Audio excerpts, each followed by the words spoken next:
ఇప్పుడు మాటి మాటికి ఏకనాథ్ షిండే అన్న వర్డ్ ఒకటి వినబడుతుంది తెలంగాణ రాజకీయాల్లో, ముఖ్యంగా కాంగ్రెస్లో.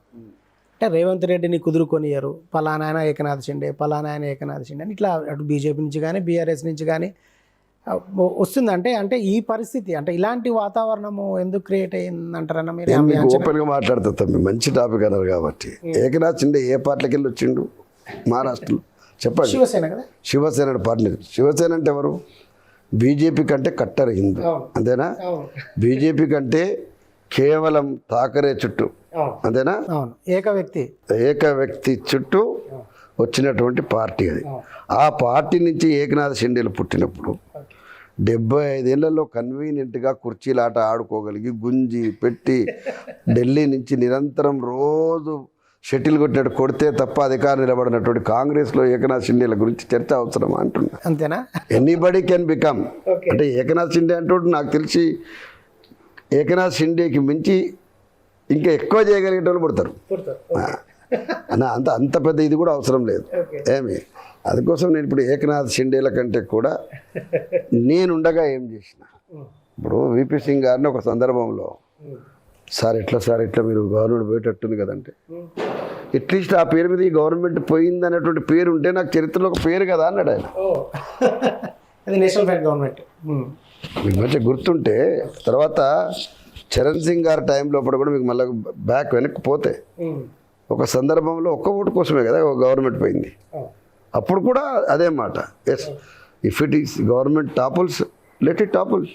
ఎందుకంటే వాజ్పేయి ఫస్ట్ టైం కూడా వాజ్పేయి చరణ్ సింగ్ ఆ ఇష్యూ వచ్చినప్పుడు దాంట్లో 2 ఓట్లే, ఆ 2 ఓట్ల కోసం ప్రభుత్వం పోయినా పర్వాలేదు వాళ్ళు కూర్చున్నారు.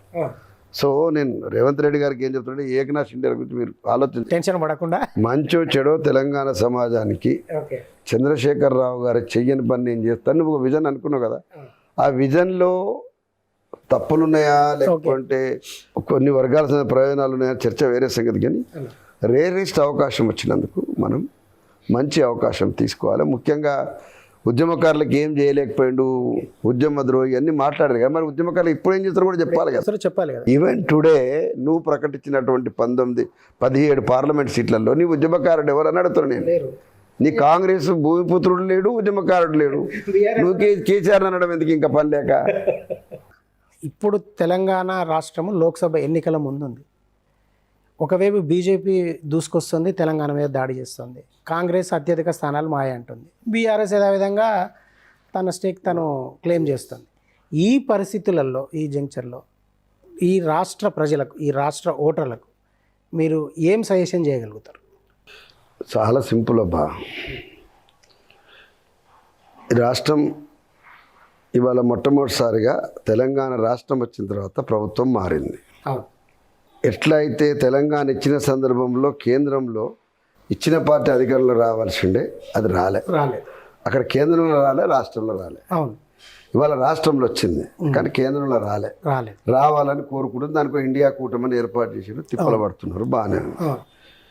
చౌకబారుగా నరేంద్ర మోడీ ఇండియా కూటమి యొక్క ఉనికిని ప్రశ్నిస్తూ డైలాగ్ కొడుతున్నాడు, హీనంగా చూస్తున్నారు. ఒక దశలో ఎక్స్ట్రీమ్ ఆఫ్ ఎక్సర్సైజ్ ఏంటంటే కేజ్రీవాల్ లాంటి ఒక సిట్టింగ్ ముఖ్యమంత్రిని తీసుకుపోయి తిహార్ జైలు పడేసి సింపుల్ ఏమంటే ఎలక్షన్ లోపల రావద్దు అని చెప్పేసి. అంటే మనిషి యొక్క ఆలోచన విధానంలో ఒక మనిషిని లేకుండా చేయడం ద్వారా ఎన్నికలకు పోవడం అనేటువంటి ఆలోచన అత్యంత పాశవికమైన నియంత్రణకు తప్ప వేరే వాళ్ళకు రాదు. నేను నరేంద్ర మోడీని అట్లాంటి దాంట్లో ఉన్నాడా లేడా అంటే నేను నేను చెప్పలేను. కానీ కేజ్రీవాల్ని అరెస్ట్ చేసి జైల్లోనే ఉంచాలని తీస్తున్న తీరు, నేను కేజ్రీవాల్ కవితను వాళ్ళందరూ ఏ నేరం చేయలేదు, గింత మచ్చ కడిగిన ముచ్చాలని చెప్పేసి అనమంటే నాకేం పని, నేను ఎందుకు సర్టిఫికెట్ నేనేం చేయదలుచుకోలేదు. బట్ చట్టం తన పని తాను చేసుకోపోద్ది అని చెప్పేసి ఏ మాట అంటామో అదే పద్ధతి ప్రకారం మేము ఉండదలుచుకుంటే మాత్రం నెలలు కవిత కానీ కేజ్రీవాల్ కానీ జైళ్ళల్లో ఉండవలసిన అవసరం లేదు. అండ్ రెండవది, సాక్ష్యాలు తారుమారు చేస్తారని చెప్పేసి మాట్లాడతారు. సాక్ష్యాలు తారుమారు చేయడానికి ఇన్ని నెలల సమయం కావాలి. ఇంత సమయం ఇన్నిసార్లు మీరు అరెస్ట్ చేస్తున్నాం అని చెప్పి ఊరిచ్చి 2 ఏళ్ళు అయింది.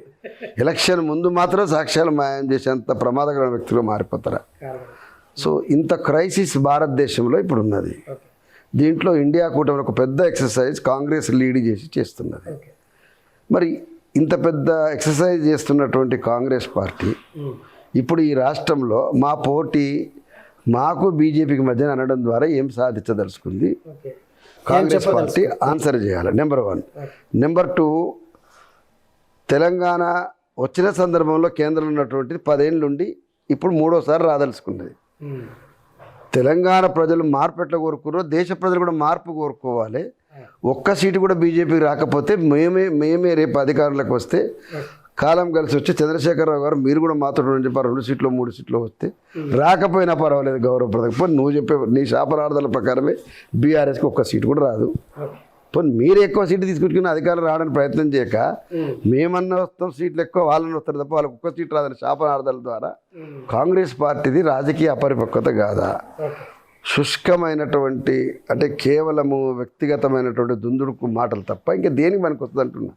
ఒక మెచ్యూర్డ్ రాజకీయ పార్టీగా మాట్లాడే పద్ధతి అయితే కాదు.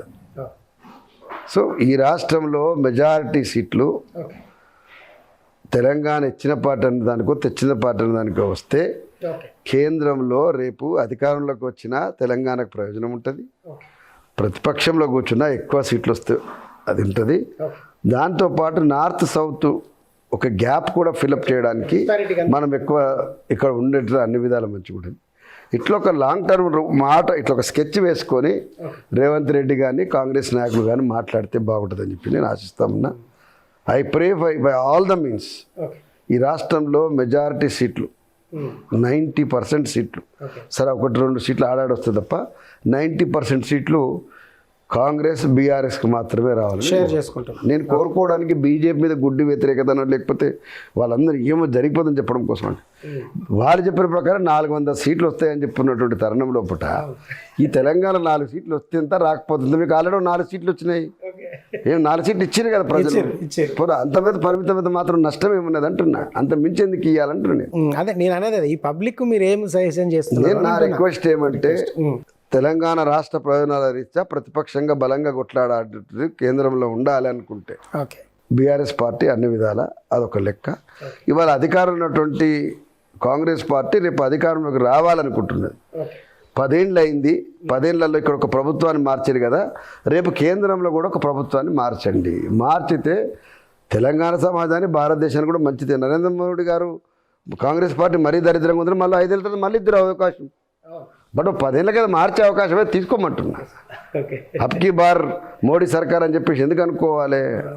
మళ్ళీ మేమేమంటున్నా, ఇప్పుడు కిసాన్ల 1000 మంది రైతులు చేసిండ్రు, ఇవన్నీ నడుస్తూ ఉన్నాయి. దేశంలో చాలామంది ప్రజలు ప్రభుత్వం మారితే బాగుండు అనుకుంటున్నారు. అన్ని విధాల రాజ్యాంగానికి దేశానికి అది మంచిది అనుకుంటారు. నడవనియండి. సో తెలంగాణ సమాజం అటు బీఆర్ఎస్ వైపు కానీ లేదంటే కాంగ్రెస్ అట్లా తీసుకోవడం షిఫ్ట్ అనేది కరెక్ట్ అని నేను అనుకుంటున్నా. బీఆర్ఎస్ సోదరులు కూడా విజ్ఞప్తి చేస్తున్నా, మాటికి మా పోటీ బీఆర్ఎస్ తోటి, మా బీఆర్ఎస్ పోటీ బీజేపీ తోటి తప్ప మా కాంగ్రెస్ కాదు. ఇట్లాంటి ఏం మాట్లాడే యాటిట్యూడ్ కరెక్ట్ కాదు. 100% ఏ రకంగా లెక్క వేసినా ముస్లిం సోదరులు మమ్మల్ని ఆదరించాలే, మేము కాంగ్రెస్ కంటే బలంగా కొట్లాడతామని అనుకున్నప్పుడు నిజంగానే అట్టడి వర్గాల నుంచో లేకపోతే మైనారిటీల నుంచో రిప్రజెంటేషన్కు డెమోక్రటిక్ వాయిస్గా ఉండాలనుకుంటే ఇద్దరు గెలిచే ప్రయత్నం చేయరు. కానీ మీ ఇద్దరు కాక ఇంకోరు గెలవాలని ఎందుకు కోరుకుంటున్నారు? అదైతే అవసరం అని చెప్పేసి భావిస్తామన్నా. ఇందులో మళ్ళొకసారి గుర్తు చేస్తామన్నా, బీజేపీ సోదరులకు ఇది ఏదో వ్యక్తిగతంగా ఏదో కోపంతో అంటున్నది కాదు. ఈ రాష్ట్ర ప్రయోజనాల రీత్యా దేశ ప్రజల రీత్యా నార్త్లో ఉన్నటువంటి పొలిటికల్ ట్రెండ్ని చెరుకు సుధాకర్ మార్చలేడు. నా కాళ్ళ కింద ఉన్న భూమిని నేను నా ప్రజలకు రిక్వెస్ట్ చేసుకుంటే ఏంటంటే వాళ్ళకి ఆల్రెడీ వచ్చే సీట్లు వస్తాయిరా బాబు, మనం ఎందుకు అదనంగా కలిపేది అని చెప్పేసి ఒకటే రిక్వెస్ట్ చేస్తాను.